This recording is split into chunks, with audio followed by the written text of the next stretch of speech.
Ya, selamat bertemu kembali adik-adik, Bapak Ibu yang mengambil mata kuliah pengantar bisnis digital. Pada kesempatan ini kita akan bicarakan lanjutan dari pertemuan minggu lalu, yaitu berkaitan dengan bagaimana akuntansi di era revolusi industri 4.0. Nah, akuntansi di era revolusi industri 4.0 akan secara manual akan digantikan atau lebih mudah digunakan software akuntansi ya. Jadi menurut survei yang dilakukan oleh sebuah badan survei di Bangladesh, ya, lebih dari 47% industri IT ya merupakan pengguna software akuntansi ya. Jadi akuntansi ya yang manual sudah mulai ditinggalkan. Sehingga Pak sudah sampaikan sebelumnya bahwa mata kuliah akuntansi yang semester lalu saat ini sudah digantikan dengan pengantar bisnis digital, dan pengantar bisnis digital ini kita hanya mengenalkan akuntansi. Berkaitan dengan software akuntansi, nanti kalau adik-adik Bapak Ibu bisa, kalau ingin mendalami, bisa belajar karena nanti dikuatkan lagi dengan algoritma dan pemrograman dan basis data. Sehingga perspektif akuntansi di zaman saat ini, ya, ini yang akan kita pelajari di pertemuan ini. Nah, jadi kemampuan akademis seorang akuntan, dia harus memahami standar, peraturan, dan prinsip akuntansi. Yang kedua, mengerti siklus akuntansi mulai dari penjurnalan hingga pembuatan laporan keuangan, dan memiliki kemampuan praktis di bidang TIK. Nah, kemampuannya nomor 3 ini yang akan berkolaborasi dengan orang-orang IT, orang-orang informasi seperti kita. Nah, lalu masa depan akuntansi yang dijelaskan sebelumnya bahwa profesi akuntansi akan digantikan ya, profesi akuntan akan digantikan oleh sistem kecerdasan buatan ya. Dan masa depan ya, AI akan memudahkan transaksi bisnis dan mengurangi risiko kesalahan. Nah, sehingga risikonya apa? Atau dampaknya, akuntan yang tidak memiliki kompetensi bidang TIK akan kesulitan dalam mencari pekerjaan dan kalah bersaing ya, apabila mereka tidak, atau akuntan-akuntan tidak mengupgrade kemampuan akademis. Nah, bagaimana mengupgrade kemampuan akademis? Seorang akuntan harus menambah nilai ya di bidang teknologi digital. Apa yang harus diketahui oleh seorang akuntan? Ya? Dia harus memahami yang namanya sistem informasi. Sehingga seorang sistem informasi akan selalu berkolaborasi dengan seorang akuntan. Dan kalau adik-adik kalau kerja nanti di bidang akuntan akan lebih cepat ya mempelajari, karena sudah ada dukungan kemampuan di bidang sistem informasi. Ya, jadi dukungan teknologi untuk proses bisnis, ya, khususnya bisnis digital adalah apps development, system development, dan software development. Kalau 3 hal ini sudah dikuasai, maka kolaborasi antara akuntan dengan orang IT akan tercapai. Jadi nilai dari informasi sistem ya harus memenuhi kebutuhan akuntansi, menampung transaksi bisnis, memprosesnya, dan menghasilkan output yang dapat diandalkan. Sehingga kalau sisi informasi akuntansi ini digunakan, maka meminimalisir kemungkinan terjadinya penyelewengan ya, atau fraud yang tidak sesuai dengan prinsip akuntansi. Dan dampaknya kepercayaan publik akan meningkat, dan pada outputnya laporan keuangan dihasilkan oleh perusahaan akan tidak mengalami masalah. Kemampuan lain, nah ini yang dikenalkan ya, yang adik-adik di semester 1 ini cukup tahu ya. Nah, mudah-mudahan ke depan kita bisa mengembangkan big data ini menjadi sebuah mata kuliah pilihannya. Menganalisis dan mengolah big data yang menyimpan banyak informasi. Bisa merancang dan menganalisis data keuangan dan non-keuangan terlebih dalam bentuk digital. Jadi kemampuan ini yang harus dimiliki generasi-generasi di bidang IT, dan bahkan harus di semua lulusannya harus memahami apa yang namanya big data. Apa itu big data? Big data itu adalah kumpulan data yang volumenya masif ya. Yang minggu lalu sempat menjadi tugas ya. Ada 4 atau 5 karakteristik big data ya. Jadi volumenya masif, berisi data yang terstruktur dan tidak terstruktur, yang sangat besar dan beragam sehingga sulit untuk diproses atau ditangani dengan database manual. Kalau adik-adik belajar database manual, ya, database relasional hanya mengenal tipe-tipe data, string, ya, integer yang disusun dalam baris dan kolom. Kalau big data, ini ya karakteristiknya, volumenya sangat besar. Dan juga yang kedua, velocity ya, kecepatan data yang dihasilkan. Ya. Jadi big data yang menghasilkan kecepatan yang paling cepat akan menjadi yang terdahulu. Gitu. Kalau kecepatan datanya lambat, maka tidak akan digunakan. Setelah itu variasinya tipe datanya tidak hanya tipe data teks atau string, ya, tapi ada tipe data audio, tipe data video, tipe data gambar, ya, atau combine dari beberapa tipe data tersebut. Variasinya sangat banyak. Dan yang keempat adalah veracity, yaitu kualitas dari data. Kalau kita bicara kualitas data, berarti ada 2, data yang berkualitas dan tidak berkualitas.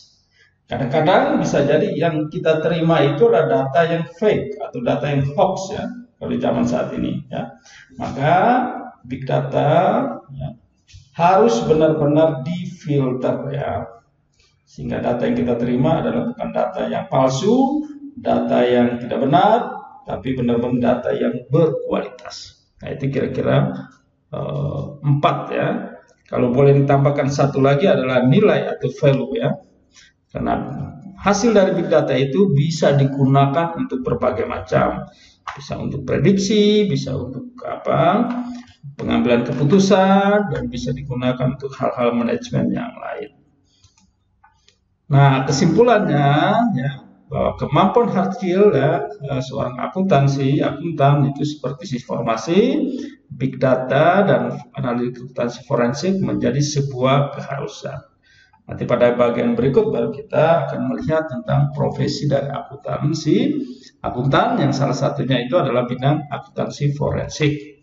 Setelah itu soft skill yang harus dimiliki oleh seorang akuntan di bidang akuntansi adalah harus punya teamwork.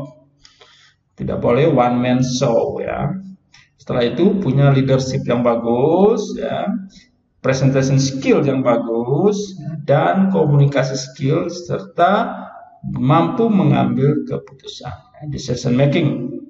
Nah, ini kesimpulan akuntansi dalam bisnis digital di era revolusi industri 4.0. Nah, selanjutnya bagaimana hubungan akuntan dengan AI ya? Apa itu akuntansi? Akuntansi adalah sistem informasi yang mengukur aktivitas bisnis, memproses data menjadi sebuah laporan, dan mengkomunikasikan hasilnya kepada para decision maker, pengambil keputusan yang dilakukan oleh seorang akuntan. Sehingga proses ini dibutuhkan waktu yang cepat ya. Kalau kerjanya lama, memakan waktu dan tenaga kerjanya banyak, maka tidak efisien. Dan juga kalau manusia berarti bisa jadi ada yang namanya human error ya, kesalahan yang tidak sengaja, atau juga ada kesalahan yang disengaja. Nah, sehingga kalau ditonton nonton TV atau apa banyak ya pejabat-pejabat yang kena korupsi, bisa jadi permasalahannya adalah di akuntannya, penggunaan keuangan yang tidak betul ya. Nah, ini maka masa depan akuntansi kita serahkan kepada sistem komputer ya, yang kita sebut dengan artificial intelligence. Dan di dalam artificial intelligence itu ada pengolahan yang kita sebut dengan big data. Sehingga teknologi hadir untuk meningkatkan produktivitas perusahaan dengan mengganti kegiatan manual dan teknologi. Untuk apa teknologi hadir? Pasti lebih efisien. Efisien ini dalam dua hal ya, menghemat sumber daya dan menghemat biaya.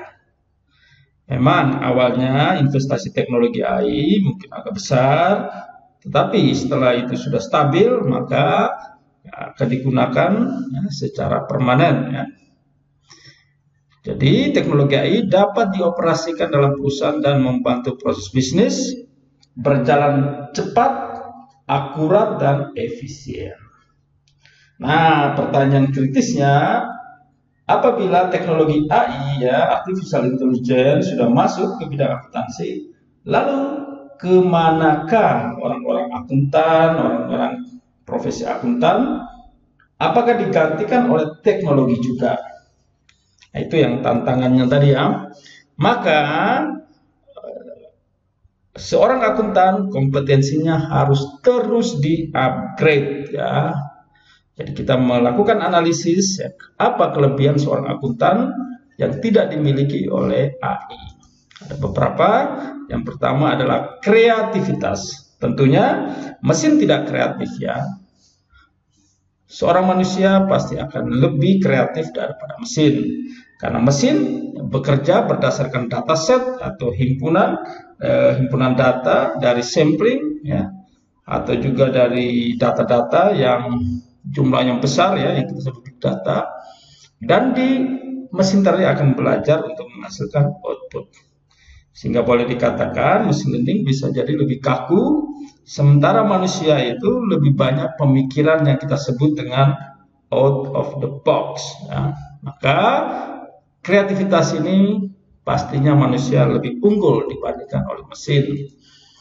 Yang kedua, kemampuan analitik dan analisis ya. Otak manusia didesain untuk dapat berpikir secara logik dan kompleks ya. Jadi kalau mesin learning dia menghasilkan output, nah output itu harus diinterpretasikan oleh manusia ya, jangan ditelan mentah-mentah ya, apa yang dihasilkan oleh mesin ya. Maka decision makernya adalah manusia ya, menganalisis hasilnya lebih jauh dan menentukan keputusan tentang langkah apa yang harus diambil. Dan di sini harus ada semacam batasan-batasan apa yang mesin hasilkan yang selanjutnya dianalisis oleh manusia, dan apa yang mesin hasilkan yang diambil ya, tanpa campur tangan atau intervensi dari pengambil keputusan. Hal-hal ini yang perlu diatur ya, sehingga apabila ada keputusan yang memang dihasilkan oleh mesin, tidak boleh dirubah-rubah lagi oleh manusia. Nah, ini yang namanya kita sebut dengan integritas ya. Jadi kalau mesin hasilkan A ya A, tidak bisa B ya. Kalau Anda nonton film Robocop ya, nah itu dia bisa mendeteksi polisi melakukan korupsi ya, melakukan yang kita sebut dengan adanya suap ya. Dan apa yang dikatakan itu ya benar-benar ya, tidak berpikir lagi. Kalau manusia bisa jadi berpikir karena temannya, bisa melindungi temannya, ya kira-kira itu ya, itu yang menjadi tantangannya. Nah, setelah itu harus memiliki keunggulan ya. Jadi sebenarnya manusia itu pasti memiliki keunggulan dibandingkan dengan mesin. Nah, keunggulannya itu yang harus benar-benar terus digali, terus di-upgrade ya. Ini seperti kata Presiden ketiga RI ya, Bapak Habibie, saya belajar bukan untuk lulus, tapi untuk mengerti ya. Nah, ini yang namanya keunggulan di bidang manusia, di manusia dibandingkan dengan mesin. Dan yang keempat adalah teknologi. Jadi karena akuntan nanti masa depannya digantikan oleh teknologi, maka bagaimana teknologi dan akuntan dapat berkolaborasi dan berjalan bersama, gitu ya. Kita jangan terlalu banyak memberikan ke mesin, tetapi ada kontribusi dari manusia sehingga saling memahami. Ini yang kita sebut di era sekarang itu namanya society 5.0 ya. Revolusi industri ya, boleh berjalan terus, AI boleh berkembang, tetapi manusia juga harus mengikuti. Kalau tidak, manusia akan gamang ya, hanya sebagai penonton dan mesinlah yang bekerja. Nah, sehingga butuh yang namanya society antara mesin dengan manusia. Nah, itu tantangannya ke depan. Nah, profesi di bidang akuntansi yang ada 3 ya, seperti disebutkan sebelumnya, seperti yang pertama adalah di bidang forensik. Ya, akuntansi di bidang forensik yaitu tenaga akuntan yang menggabungkan ya akuntan dengan teknologi digital. Jadi ini digunakan untuk melacak bukti-bukti kejadian yang melanggar aturan atau standar dengan menyertakan bukti secara digital. Nah, sehingga forensik akuntan kalau dalam mesin atau dalam sebuah aplikasi atau program, maka melacaknya bisa dengan waktu singkat dan efektif ya. Itu bidang forensik ya. Nah, ini untuk kasus-kasus di bidang hukum ya. Jadi profesi ini bisa jadi sama dengan auditor ya. Sedangkan profesi ini juga harus tunduk pada kode etik ya, harus independen, objektif dan skeptis juga harus dimiliki oleh seorang akuntan forensik. Dan karakteristiknya harus kreatif, rasa ingin tahu, tidak boleh menyerah, akal sehat, punya business sense dan percaya diri ya. Jadi kalau Anda lihat ya orang-orang yang bergerak di KPK ingin mengungkap sebuah kejadian korupsi, sekalipun ini pejabat atau bahkan mantan menteri, ya tetap saja ya tidak boleh menyerah. Pasti banyak tantangan ya. Nah, ini yang karakteristik ini yang dibutuhkan. Sehingga ke-6 hal ini ya, ini sangat cocok untuk para generasi milenial. Sehingga kalau adik-adik emang memiliki keinginan ya, bekerja di IT di bidang akuntansi, nah ini saatnya ya. Karena akuntansi masa depan sudah berkolaborasi dengan teknologi informasi dan komunikasi. Dan yang kedua adalah akuntan di bidang environmental. Nah, ini akuntan yang fokus pekerjaannya untuk menjaga keberlangsungan perusahaan. Ya. Nah, ini berkaitan dengan perhitungan biaya, hubungan kesejahteraan, stakeholder, ya, manajemen operasi, ya, itu yang dilakukan oleh seorang environmental accounting. Dan yang ketiga adalah auditor. Ya, auditor itu dapat menggabungkan dan memperoleh pengumpulan data dalam jumlah besar dalam waktu singkat. Nah, jadi adik-adik kalau lihat tiba-tiba di TV ada pejabat yang ditangkap oleh KPK. Wah, bagaimana KPK bisa tahu seorang pejabat itu korupsi? Nah, ternyata di kantor KPK itu adalah sebuah mesin AI, ada big data yang mengolah, ya, yang memproses data-data, ya, rekam jejak telepon, rekam jejak hal-hal yang berhubungan pejabat tersebut direkamnya. Jadi semuanya dievaluasi sehingga suatu saat bisa disimpulkan, oh ternyata pejabat ini menerima suap. Ya, dari mana? Dari data-data telepon, data-data perjalanan, semuanya direkam oleh yang kita sebut dengan big data. Jadi big data analitik bisa juga menghasilkan seperti itu. Oke ya, itu yang tadi ada beberapa hal. Dan sekarang setelah hubungan akuntansi dan AI, sekarang perannya bagaimana ya? Tadi sudah dijelaskan beberapa peran AI dalam akuntansi.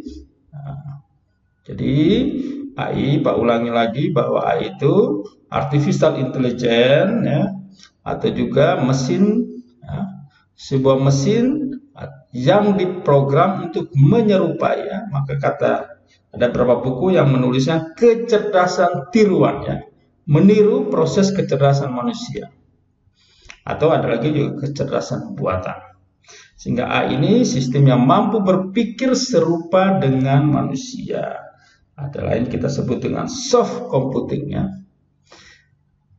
Secara sistematis dan lebih cepat sehingga output dapat dihasilkan seketika itu juga. Nah, kelebihan AI ya sifatnya permanen ya. Jadi apa yang disimpan ya tidak akan terlupakan ya, bisa di-retrieve atau diambil kembali.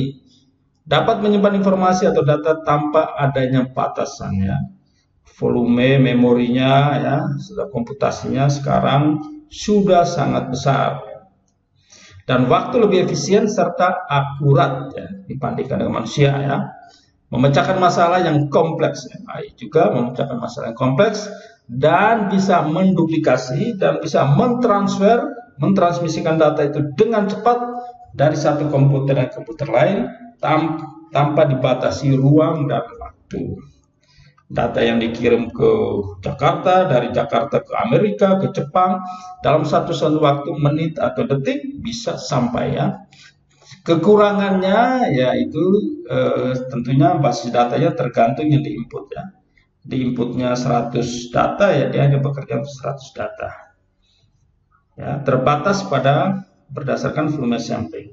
Sehingga AI ini bekerja dengan baik apabila dataset, data sampling, big data itu harus jumlahnya besar gitu ya. Sehingga tren atau data itu bisa diprediksi ya. Makin banyak data, makin bagus data itu diolah. Dan tidak memiliki common sense ya, kemampuan tidak sekedar memproses sebuah informasi melainkan punya sense ya, punya perasaan gitu, kira-kira gitu ya. Yang keempat adalah tidak memiliki kemampuan mengembangkan pengetahuan, harus diisi oleh pakarnya ya, harus ditambahkan di dalam basis pengetahuan. Kira-kira itu 4 kelemahan dari AI. Maka AI dalam bidang akuntansi apa saja? Yang pertama itu tadi ya audit ya. Jadi AI bisa mengaudit ya. Yang tadi yang Pak sudah ceritakan bahwa seorang pejabat bisa ditangkap oleh KPK itu karena berkat analisis big data. Bagaimana big data tadi mengaudit sehingga prosesnya lebih cepat dan menghemat waktu. Yang kedua adalah manajemen risiko. AI juga bisa membantu perusahaan memprediksi ya, menganalisis ya bentuk data dan angka yang berbeda-beda. Sehingga kalau ada hal-hal risiko ke depan perusahaan ini mau bangkrut atau mau berkembang, prediksi-prediksi bisa diungkap oleh AI. Atau juga kecurangan atau penipuan yang dilakukan oleh perusahaan ya, manajemen atau bawahan bisa dilihat lebih cepat oleh owner atau oleh pengambil keputusan. Yang ketiga adalah rekonsiliasi vendor ya. Ini pengolah-pengolah administrasi yang berhubungan faktur penjualan, data biaya sehingga vendor-vendor bisa terekap ya, mana yang dipercaya, mana yang vendor yang memiliki keuntungan lebih besar ya. Nah, sehingga AI itu lebih fleksibel ya dan juga bisa menyesuaikan teknologi yang terus berubah-ubah. Dan yang keempat adalah peraturan pada penyesuaian laporan. Jadi AI lebih fleksibel ya. Apabila ada tata regulasi aturan yang berubah ya, AI kita bisa desain lebih cepat mengenal portofolio investasi ya. Kita lihat sekarang ada namanya printing 3D ya, 3 dimensi ya, printer 3 dimensi. Maka copy paste-nya akan lebih cepat, portofolionya, sehingga perubahan-perubahan peraturan, penyesuaiannya akan lebih cepat dilakukan oleh AI. Dan yang kelima tentunya ini yang paling penting, analisis tren. Masa depan sebuah perusahaan ya, prediksi-prediksi dapat lebih cepat dilakukan oleh metode-metode dalam AI ya, berbasis soft computing ya, misalnya algoritma kinetik, sistem fasi, juga neural network, dan juga combine dari metode-metode prediksi lainnya. AI memiliki fokus yang lebih luas dan bagaimana analisis data dengan AI dapat mengubah cara keputusan bisnis yang kritis dibuat ya. Jadi AI ini bisa membantu mengembalikan optimisme ya. Ini kita sebut dengan analisis tren. Nah, jadi tadi kira-kira itu ya 5 hal Ada 3 bagian ya yang tadi diuraikan: akuntansi di zaman revolusi industri, yang kedua adalah akuntansi VSAI, setelah itu kegunaan atau kontribusi AI dalam bidang akuntansi. Nah, dipelajari adik-adik file ini, video ini, jangan lupa di like dan di subscribe agar materi-materi selanjutnya bisa cepat didapatkan. Terima kasih, kita tolong dipelajari ya. Jadi 2 pertemuan minggu lalu akan direview, dikasih kuis minggu depan dalam Google Form. Terima kasih, salam sehat selalu.